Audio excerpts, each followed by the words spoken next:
அஸ்ஸலாமு அலைக்கும் ஃப்ரெண்ட்ஸ். இன்றைக்கி உளுந்து கஞ்சி ரொம்ப சிம்பிளாக டேஸ்ட்டாக சூப்பராக செஞ்சிடலாம். இதுக்கு வந்து இன்ஸ்டன்ட்டு வந்து பவுட்ரு வந்து நம்ம வீட்டிலே ரெடி பண்ணி வச்சுட்டிங்கன்னா இந்த கஞ்சி எப்போ செய்யணும்னு நினைக்கிறீங்களோ அப்போ செஞ்சிடலாம். இந்த பவுடரோட எப்படி செய்கிறேன்ற நாளைக்கு நான் போடுறேன் இந்த வீடியோ. இது வந்து நான் வந்து உளுந்து ஒரு கப்புனா ஒரு 1/4 கப் அளவுக்கு வந்து சிவப்பு பச்சரிசி வைக்கும்.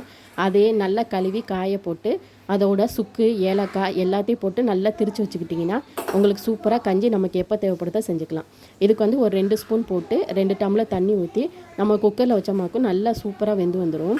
இது கருப்பட்டி பாகு வந்து நான் ரெடி பண்ணி வச்சுப்பேன். அப்போனா நமக்கு எவ்வளோ இனிப்பு தேவையோ அந்த நேரத்துக்கு நம்ம ஊற்றிக்கலாம். இல்லை நம்ம ஒவ்வொரு தடமும் செய்யும்போதும் அந்த பாகு நம்ம செய்கிற மாதிரி இருக்கும். அதனால் வந்து நீங்கள் ரெடி பண்ணி ஒரு அழகான ஒரு சில்வர் கண்டெய்னரில் ஊற்றி மூடி வச்சுக்கோங்க. இப்போ நான் நல்லா 2 விசிலில் வெந்து வந்ததுக்கப்புறம் தேவையான கருப்பட்டி பாகு போட்டு லாஸ்ட்டாக வந்து தேங்காய் திருவி போட்டிங்கன்னா ரொம்ப டேஸ்ட்டாக சூப்பராக இருக்கும். நீங்களும் ட்ரை பண்ணி பாருங்கள்.